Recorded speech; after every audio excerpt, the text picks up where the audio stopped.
बेटा आज हम पढ़ेंगे एक्टिनॉइड तत्व क्या होते हैं। पिछले वीडियो में हमने लैंथेनाइड तत्वों उनके गुणों को पढ़ा था। आज हम एक्टिनॉइड तत्वों उनकी कुछ विशेषताओं को पढ़ते हैं। तो सबसे पहले बेटा बात आती है कि एक्टिनॉइड एलिमेंट होते क्या हैं। एक्टिनॉइड एलिमेंट क्या है, कहाँ रखे गए हैं आवर्त सारणी में, मैं सबसे पहले इस बात का इंट्रोडक्शन लिखता हूँ।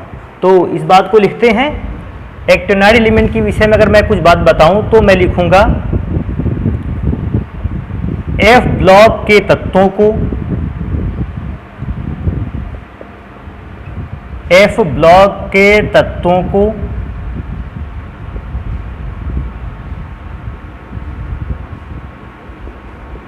आवर्त सारणी के नीचे स्थान दिया गया है, नीचे स्थान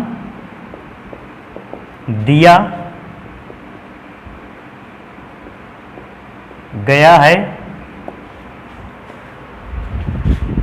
नीचे स्थान दिया गया है तथा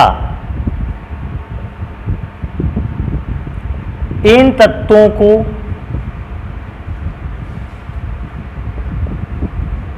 दो विशेष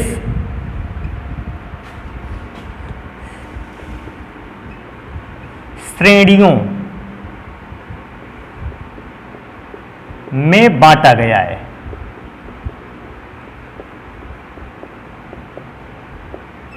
बांटा गया है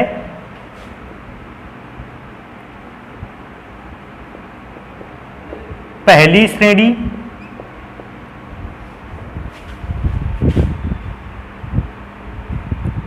लैंथेनॉइड श्रेणी कहलाती है।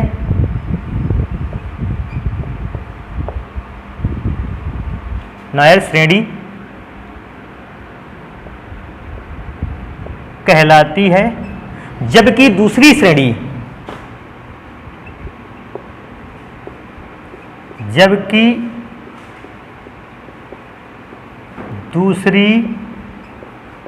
श्रेणी को एक्टिनॉइड श्रेणी कहा जाता है। एक्टिनॉइड श्रेणी कहा जाता है।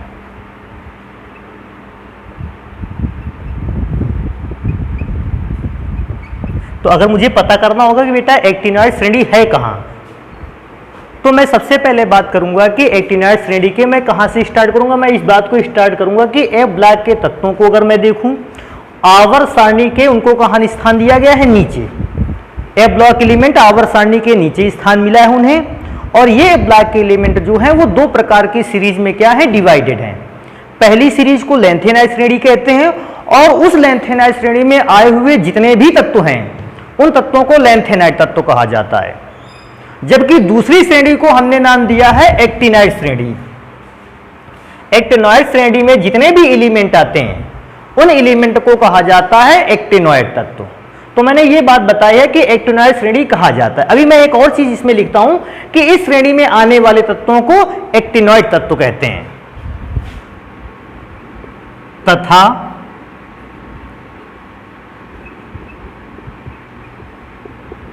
इस श्रेणी में उपस्थित तत्वों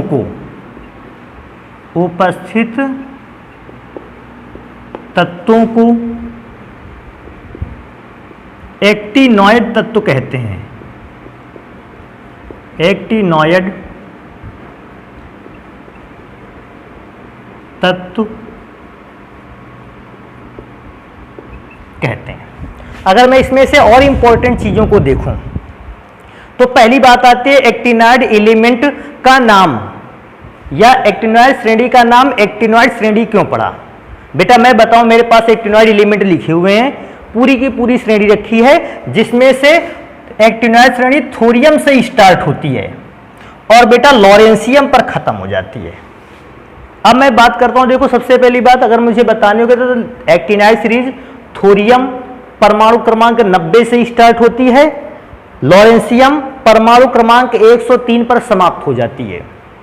ऐसे 14 एलिमेंटों को एक्टिनॉइड श्रेणी में रखा गया है, क्योंकि थोरियम से लेकर लॉरेंशियम तक के जितने भी लगभग एलिमेंट हैं उन सभी एलिमेंट के भौतिक और रासायनिक गुण एक्टिनियम नामक एलिमेंट से मिलते हैं, या ऐसे कह सकते हैं जो भौतिक और रासायनिक गुण एक्टिनियम के हैं। थोरियम से लेकर लॉरेंशियम तक लगभग सभी तत्वों के गुण आपस में समान है, क्योंकि ये सभी तत्व एक्टिनियम के साथ गुणों में समानता प्रदर्शित करते हैं, इसलिए एक्टिनियम के बाद रखे एलिमेंट को मैंने एक्टिनॉइड तत्व कहा है या एक्टिनॉइड सीरीज बोल दिया है। तो अगर हमसे कोई पूछता है एक्टिनॉइड सीरीज कहते किसको है, तो हम बताएंगे एक्टिनॉइड सीरीज में थोरियम से लेकर लॉरेंशियम तक के जितने भी एलिमेंट हैं, ये सारे के सारे तत्वों के गुणों की समानता एक्टिनियम नामक एलिमेंट से मिलती है, क्योंकि सभी तत्वों के गुणों की समानता एक्टिनियम नामक एलिमेंट से है। एक्टिनियम के नाम से ही पूरी सीरीज का नाम लिख दिया गया एक्टिनॉइड एलिमेंट। तो मैं सबसे पहले बताऊंगा कि एक्टिनॉइड एलिमेंट कहां से कहां तक हैं। तो मैं बताऊंगा एक्टिनॉइड श्रेणी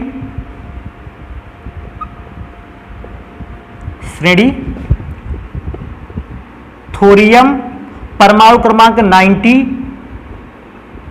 से लेकर लॉरेंशियम Lr परमाणु क्रमांक 103 तक होती है। तो हमारी जो एक्टिनॉइड श्रेणी होती है वो थोरियम से स्टार्ट होती है और लॉरेंशियम पर समाप्त हो जाती है। अभी मुझे एक और चीज बताना होगा कि इस पूरी सीरीज में इस एलिमेंट की पूरी सीरीज का नाम एक्टिनॉइड श्रेणी क्यों पड़ा, तो मैं उस चीज को चेक करूंगा, बताऊंगा। क्या लिखेंगे, क्योंकि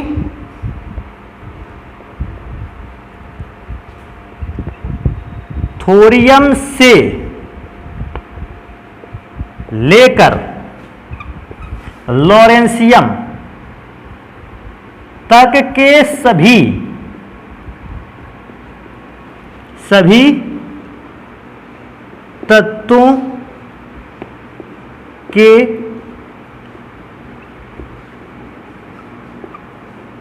गुणधर्म लगभग एक्टिनियम के समान है।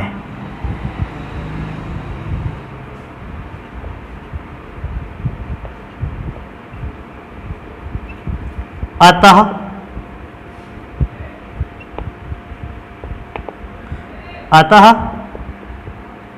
एक्टिनियम के नाम पर एक्टिनियम नामक तत्व के नाम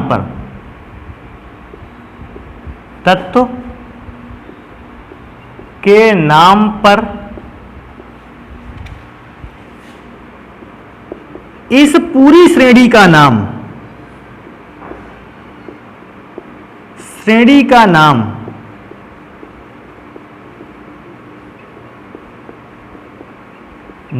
एक्टिनॉइड सीरीज रखा गया।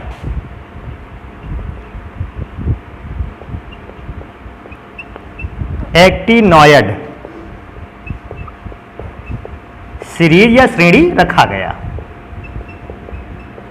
ये इंपॉर्टेंट चीज है बेटा। अगर हमसे कोई पूछता है कि आप इस सीरीज का नाम एक्टिनॉइड सीरीज क्यों रखते हैं, तो आप उसको बताओगे क्योंकि एक्टिनॉइड सीरीज में रखे लगभग जितने भी 14 एलिमेंट हैं वो सारे के सारे एलिमेंट एक्टिनियम नामक तत्व से गुणों में समानता रखते हैं। क्योंकि सारे तत्व एक्टिनियम नामक एलिमेंट से गुणों में समानता रखते हैं, एक्टिनियम के नाम पर मैंने इस सीरीज का नाम क्या रखा है, एक्टिनॉइड सीरीज। तो ये एक्टिनॉइड सीरीज के लिए एक इंपॉर्टेंट चीज।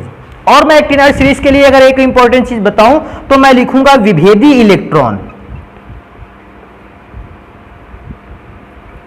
विभेदी इलेक्ट्रॉन का मतलब है इलेक्ट्रॉनिक विन्यास करने पर जो हमारा लास्ट इलेक्ट्रॉन आता है। विभेदी इलेक्ट्रॉन 5f उपकोश या ऑर्बिटल भी लिख सकते हैं, इस पे ऑर्बिटल में प्रवेश पाते हैं।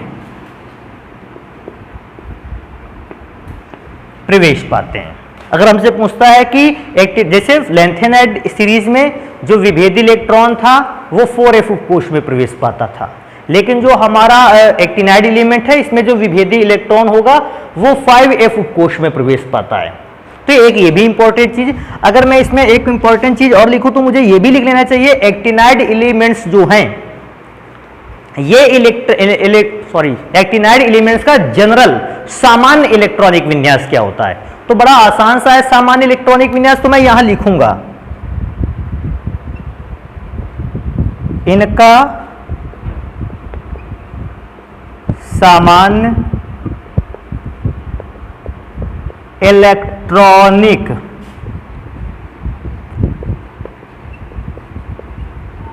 विन्यास।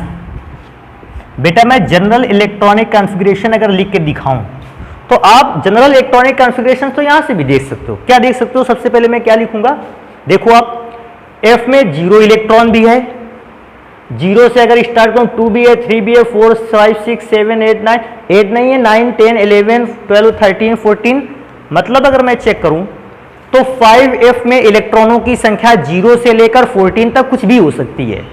तो मैं इलेक्ट्रॉनिक विन्यास में सबसे पहले लिखूंगा कि जो 5f उपकोष है वहां नंबर ऑफ इलेक्ट्रॉन 0 से लेकर 14 तक कुछ भी हो सकते हैं, 2 भी हो सकता है, 4 भी हो सकता है, 6 भी हो सकता है, 7 भी हो सकता है, 9 भी हो सकता है, कुछ भी हो सकता है, इसलिए मैंने लिखा 0 to 14। ये 5f उपकोष की बात हो गई। अब मैं बात करूंगा कि 6d, देखो सेकेंड नंबर पे आया 6d। डी पर आप इस बात को चेक करोगे कि 1 भी इलेक्ट्रॉन है, 2 इलेक्ट्रॉन भी हैं, फिर 1 है, 1 1 0 0 0 0 1। अगर मैं चेक करूं तो डी में इलेक्ट्रॉनों की संख्या 6d में इलेक्ट्रॉनों की संख्या 0 है, 1 है और केवल एक जगह पर इलेक्ट्रॉनों की संख्या 2 है। तो मैं 0 to 2 लिखे देता हूं। हालांकि इस बात को ध्यान देने वाला है कि डी पर इलेक्ट्रॉनों की संख्या 2 केवल एक एलिमेंट के लिए है और वो भी वो एलिमेंट का नाम है थोरियम। अब मैं आगे चलूंगा कि 5f हो गया, 6d हो गया, 7s बचता है। तो बेटा मैं चेक करूंगा 7s में नंबर ऑफ इलेक्ट्रॉन मैं कितने लिखूं।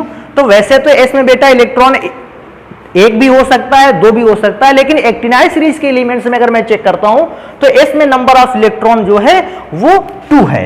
तो मैं s के लिए 2 लिख दूंगा। तो ये बेटा अगर मैं देखता हूं इनका सामान्य इलेक्ट्रॉनिक विन्यास 5f 0 to 14, 6d 0 to 2 and 7s2 होता है। तो मैं यहां लिखे देता हूं होता है। किनका इलेक्ट्रॉनिक विन्यास? एक्टिनाइड एलिमेंट्स का इलेक्ट्रॉनिक विन्यास। अब मैं एक और चीज लिखूंगा कि इस सीरीज में, इस सीरीज का मतलब एक्टिनाइड सीरीज जो है जो 90 से 103 के बीच में बनाई गई है एलिमेंट्स की, इन सीरीज में काफी ज्यादा अधिकांश जो तत्व हैं वो बेटा रेडियो एक्टिव एलिमेंट हैं। तो मैं यहां लिखूंगा रेडियो एक्टिव एलिमेंट के विषय में लिखते हैं इस श्रेणी में अधिकांश तत्व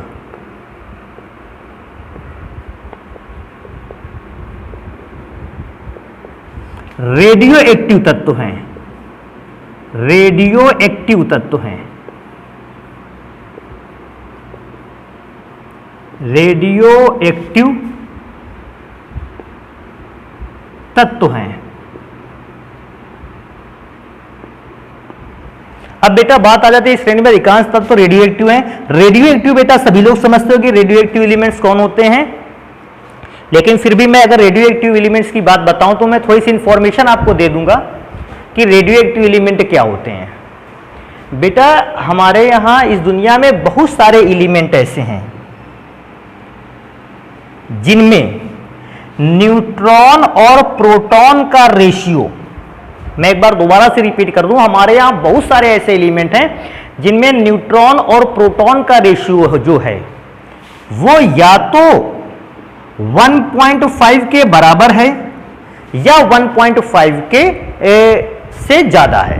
वैसे तो मैं क्या चेक करता हूं, कभी न्यूट्रॉन और प्रोटॉन का रेशियो निकालता हूं, न्यूट्रॉन और प्रोटॉन की संख्या लगभग आपस में बराबर होती है।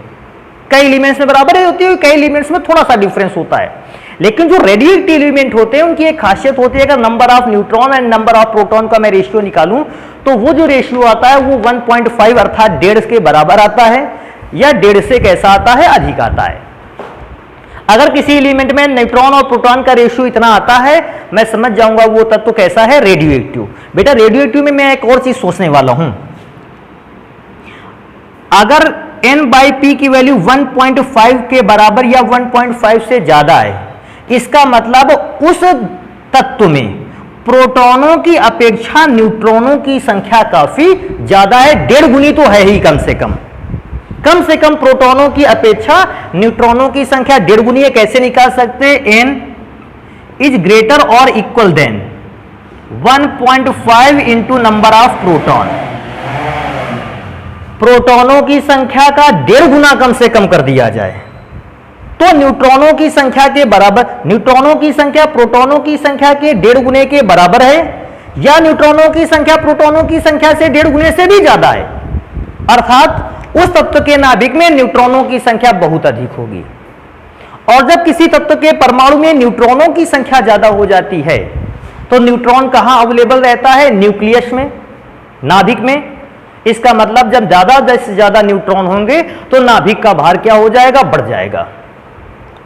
और जब किसी तत्व के परमाणु में नाभिक का भार बढ़ जाता है तो वो तत्व का नाभिक जो है वो अपना स्थायित्व खो देता है।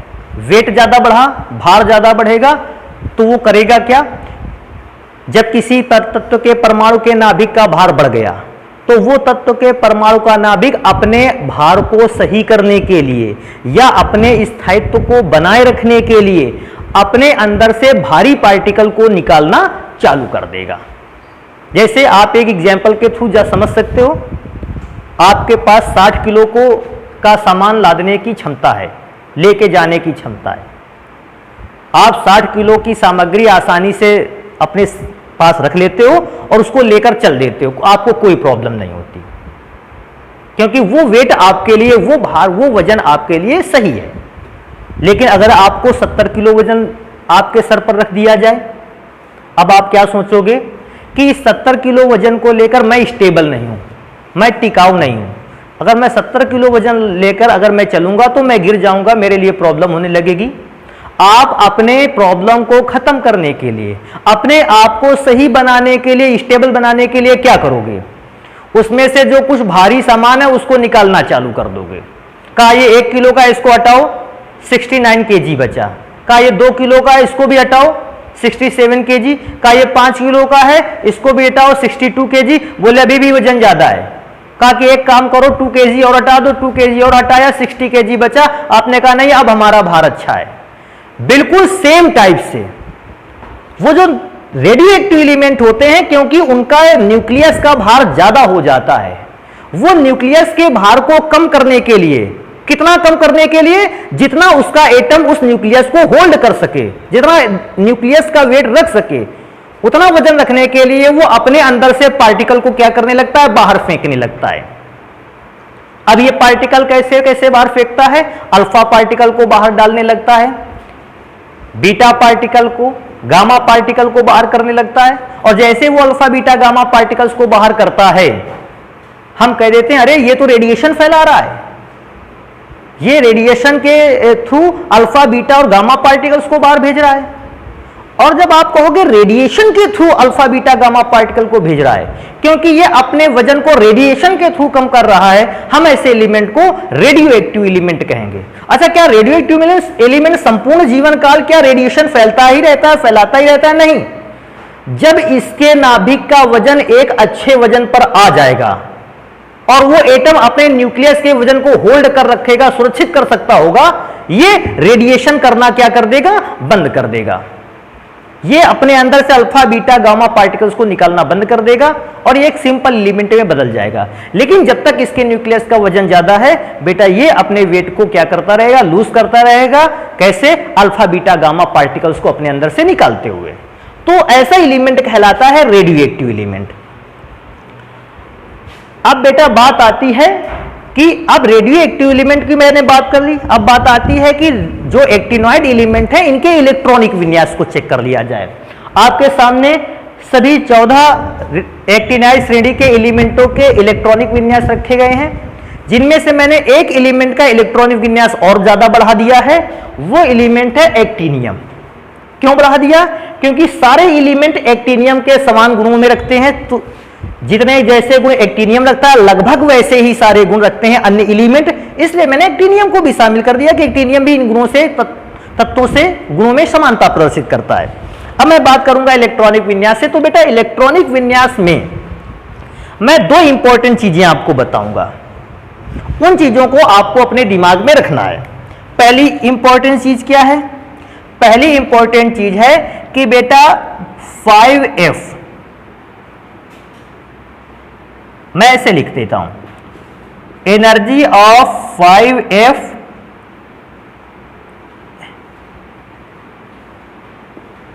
And energy of 6D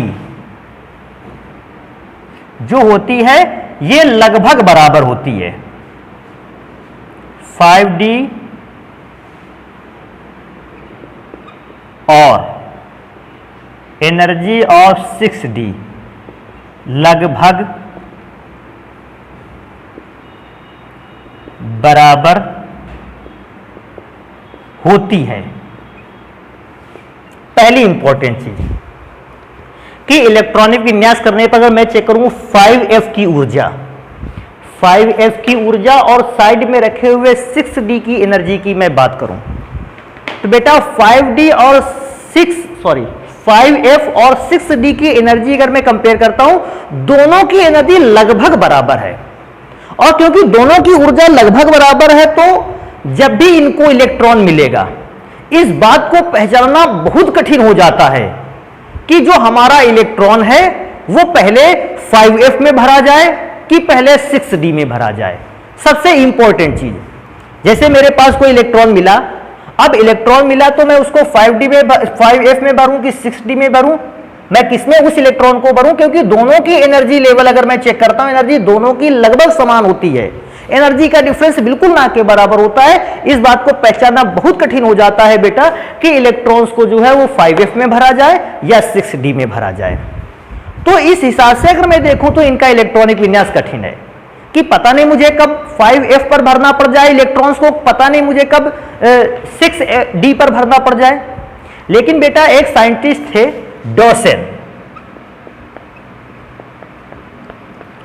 Dawson ने इस बात को बताया था। किस बात को बताया था? कि अगर मैं एक काम करूं, मैं अगर शुरुआत से लेकर नेपच्यूनियम तक के एलिमेंट को चेक करूं, तो उन्होंने इस बात को बताया कि शुरुआत से लेकर नेपच्यूनियम तक के एलिमेंट में 5D और 5F और 6D की जो एनर्जी होती है वो लगभग बराबर होती है। और क्योंकि एनर्जी बराबर होती है, उसमें अनिश्चित रूप से इलेक्ट्रॉन 5F में भी जा सकता है और अनिश्चित रूप से इलेक्ट्रॉन 6D में भी जा सकता है। किसी में भी इलेक्ट्रॉन को पहुंचाया जा सकता है, क्योंकि एनर्जी सेम है, इलेक्ट्रॉन कहीं भी जा सकता है। अगर एनर्जी का डिफरेंस होता तो पहले कम एनर्जी वाले पे जाता, फिर ज्यादा एनर्जी वाले पे जाता। लेकिन क्योंकि दोनों की एनर्जी सेम है और एनर्जी सेम होने की वजह से इलेक्ट्रॉन कहीं भी जा सकता है, इसलिए एक्टिनियम से लेकर नेपच्यूनियम तक के एलिमेंट का इलेक्ट्रॉनिक विन्यास बेटा अगर देखा जाए तो ये किसी भी रूल को फॉलो नहीं करता है। क्यों? क्योंकि इनमें 5F और 6D के इलेक्ट्रॉनिक विन्यास जो हैं वो एनर्जी का डिफरेंस बहुत कम है। तो मैंने क्या रखा है, एक्टिनियम के लिए मैंने F को इलेक्ट्रॉन नहीं दिए हैं, पहले 6D को इलेक्ट्रॉन दिया है, 7S को इलेक्ट्रॉन मिलने वाला है पूरा। थोरियम में भी यही हुआ है, 5F को मैंने छोड़ा है हाई एनर्जी थोड़ी सी मानते हुए, ये मान लिया है कि 5F की एनर्जी थोड़ी सी ज्यादा है, इसलिए मैंने पहले इलेक्ट्रॉन 6D को दे दिया है। सभी में 7S में तो 2 इलेक्ट्रॉन होगा, कंफर्म है। बात आती है 5F और 6D की।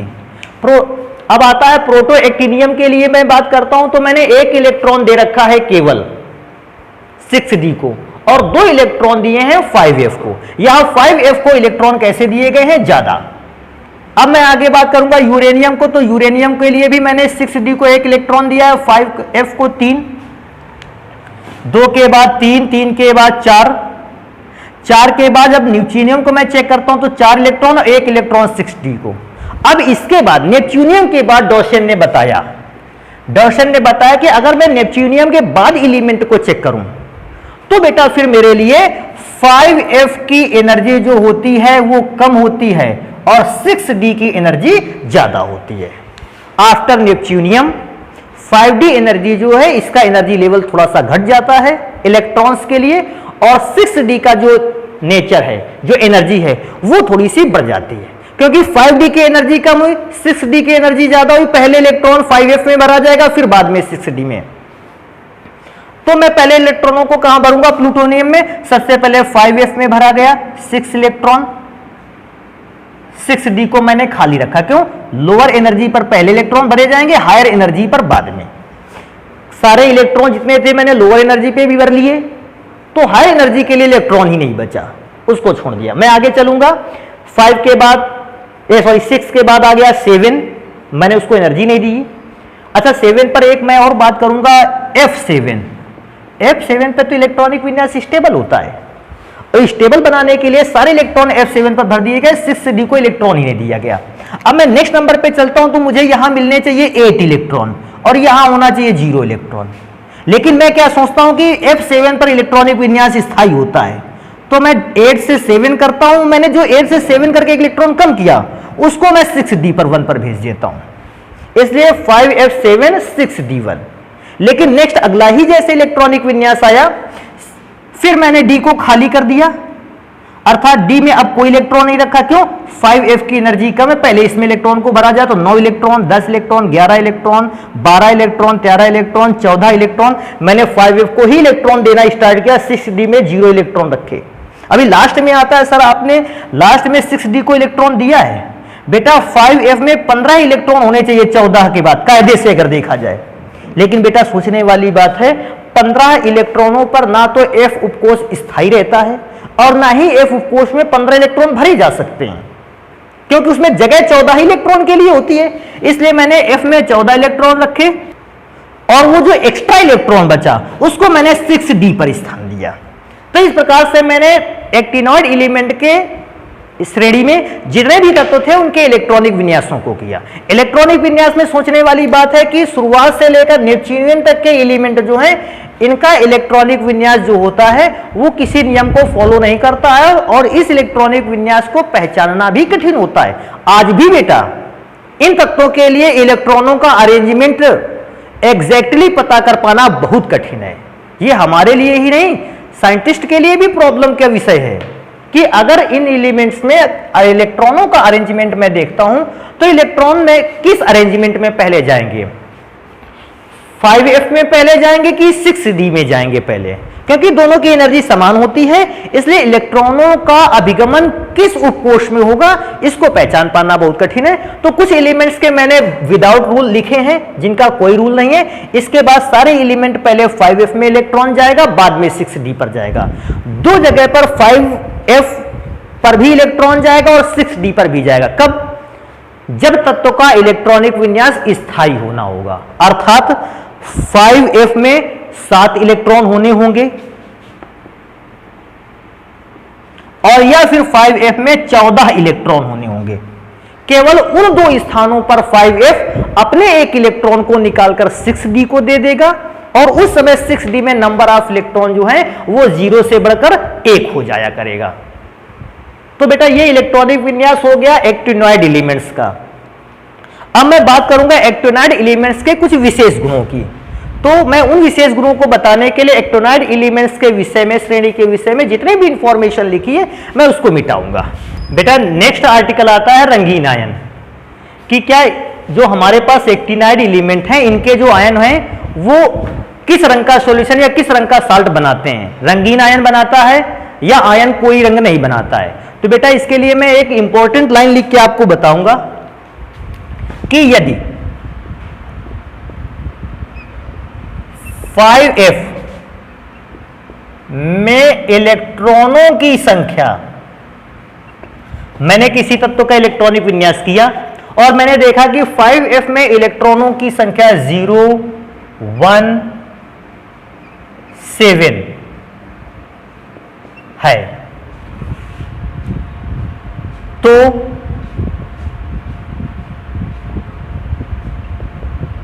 आयन रंगहीन होगा।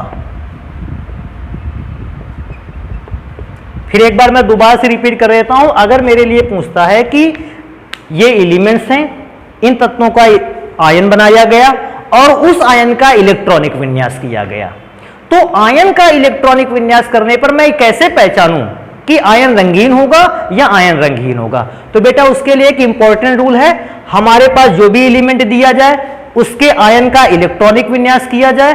अगर इलेक्ट्रॉनिक विन्यास करने पर 5f में एक 0 इलेक्ट्रॉन, 5f में 1 इलेक्ट्रॉन या 5f में 7 इलेक्ट्रॉन है, फिर से मैं रिपीट कर दूं, अगर 5f में 0 इलेक्ट्रॉन आता है या 5f में 1 इलेक्ट्रॉन आता है या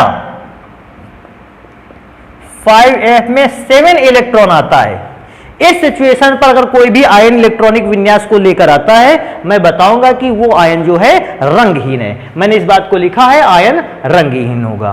इसके अलावा इसके अतिरिक्त अगर किसी तत्व में के आयन का इलेक्ट्रॉनिक विन्यास करते समय इसके अतिरिक्त 5f में इलेक्ट्रॉनों की संख्या 2, 3, 4, 5, 6 है, इसके अतिरिक्त मैंने देखा कि किसी तत्व का आयन मिला मुझे एक्टिनाइड में, मैंने उसका इलेक्ट्रॉनिक विन्यास किया और इलेक्ट्रॉनिक विन्यास करने पर मुझे 5f में 2 इलेक्ट्रॉन मिलते हैं, 5f में 3 इलेक्ट्रॉन मिलता है, 5f में 4 इलेक्ट्रॉन मिलता है, 5f में 5 या 5f में 6 इलेक्ट्रॉन मिलता है, तो मैं बताऊंगा कि ये आयन कैसे होंगे, रंगीन होंगे। तो आयन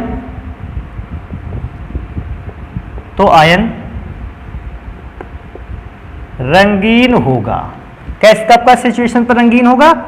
जब 5f पे 2 इलेक्ट्रॉन होगा या 5f पर 3 इलेक्ट्रॉन होगा या 5f पर 4 इलेक्ट्रॉन होगा, 5f पर 5 इलेक्ट्रॉन होंगे या 5f पर 6 इलेक्ट्रॉन होंगे। अगर ये सिचुएशन मिलती है, आयन रंगीन बनाएगा, रंगहीन बनाएगा। अगर ये सिचुएशन मिलती है तो फिर आयन कैसा होगा, रंगीन होगा। तो इस प्रकार की सिचुएशन हमें अवेलेबल मिलती है। जैसे अगर मेरे पास आता है, कहता है प्रोटोएक्टिनियम के विषय में पूछता है, बोलता है, कहता है कि प्लस चार्ज 3, प्रोटोएक्टिनियम पर अगर प्लस चार्ज 3 है, इसका आयन रंगीन होगा या रंगहीन होगा? तो मैं तुरंत चेक करूंगा प्रोटोएक्टिनियम का इलेक्ट्रॉनिक विन्यास क्या है, 5f पे 2, 6d पर 1 और 7s पे 2, 5f पर 2, 6d पर 1, 7s पे 2, क्योंकि ट्रिपल पॉजिटिव चार्ज है, ट्राइवेलेंट फॉर्म में है प्रोटोएक्टिनियम, इसलिए मैं एक काम करता हूं, इससे 3 इलेक्ट्रॉनों को लूज करता हूं। तो 2 इलेक्ट्रॉन तो 7s से गए, 1 इलेक्ट्रॉन 6d से चला गया, क्योंकि 7s से जब 2 इलेक्ट्रॉन गए, 7s पर कोई इलेक्ट्रॉन नहीं बचा, मैंने उसको हटा दिया। 6d से 1 इलेक्ट्रॉन गया, 6d में कोई इलेक्ट्रॉन नहीं बचा, मैंने उसको भी हटा दिया। 3 इलेक्ट्रॉन हटाने पर मुझे 5f पर कितने इलेक्ट्रॉन मिलते हैं, 2। अब 5f पर इलेक्ट्रॉन 2 मिलते हैं, मैंने पहली सिचुएशन को चेक किया, नहीं, मैंने दूसरी सिचुएशन को चेक किया, हाँ 5f पर 2 इलेक्ट्रॉन है। अगर 5f पर 2 इलेक्ट्रॉन है तो बेटा फिर आयन कैसा होगा, रंगीन होगा। इसका मतलब है प्रोटोएक्टिनियम जो मेरे पास एलिमेंट है, उसका जो ट्रिपल प्लस आयन है, ये रंगीन लवण का निर्माण करेगा।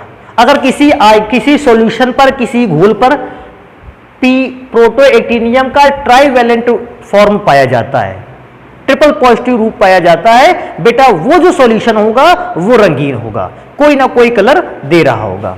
तो बेटा इस हिसाब से आप आसानी से किसी भी आयन के कलर को पहचान सकते हो।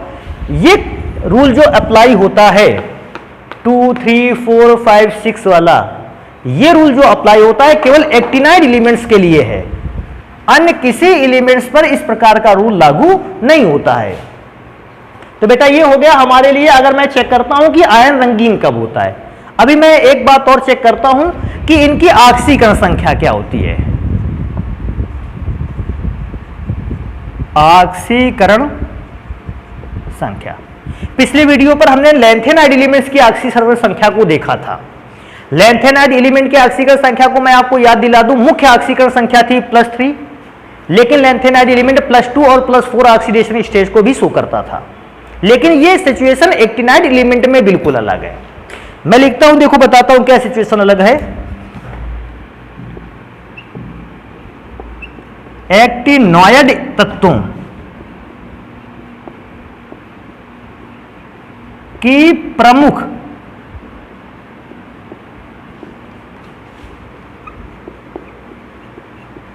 ऑक्सीकरण संख्या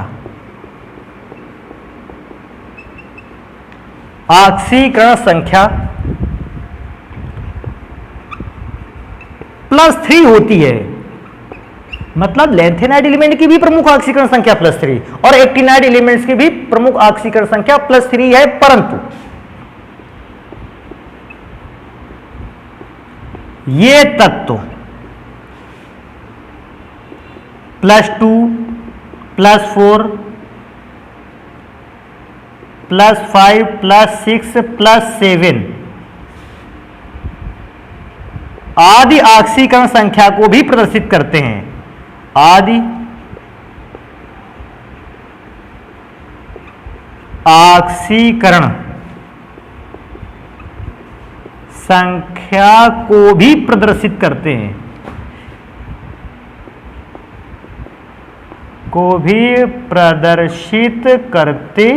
हैं। मतलब लैंथेनाइड एलिमेंट से थोड़े से गुण अलग। लैंथेनाइड एलिमेंट केवल 3 ऑक्सीकरण संख्याओं को दिखाते थे, +2, +3, +4। मैं चेक करता हूं एक्टिनाइड में, तो एक्टिनाइड तत्वों की प्रमुख ऑक्सीकरण संख्या तो +3 होती है। +3 जो है वो मेन ऑक्सीडेशन स्टेज है अगर मैं एक्टिनाइड एलिमेंट्स की बात करता हूं। लेकिन एक्टिनाइड एलिमेंट +2 भी ऑक्सीडेशन स्टेज शो कर सकते हैं, +4 भी, +5 भी, +6 भी और +7 भी। इतनी ऑक्सीकरण संख्याओं को प्रदर्शित कर सकते हैं। और आप सभी जानते हैं +7 से तो ज्यादा ऑक्सीकरण संख्या होती भी नहीं है। तो ये एलिमेंट्स अगर मैं देखूं +1 को छोड़कर लगभग सभी प्रकार की ऑक्सीडेशन स्टेज को ग्रहण कर सकते हैं। तो ये बेटा इंफॉर्मेशन हो गई ऑक्सीकरण संख्या की, कि एक्टिनाइड एलिमेंट्स की ऑक्सीकरण संख्या क्या क्या होती है। इसके बाद बेटा एक्टिनाइड एलिमेंट्स के बहुत सारे गुण अभी शेष रह जाते हैं, जिन्हें हम पढ़ते हैं अपने नेक्स्ट वीडियो पर। तो आज के आर्टिकल पर हम इतना ही रखते हैं, बाकी मिलते हैं नेक्स्ट वीडियो पर। धन्यवाद।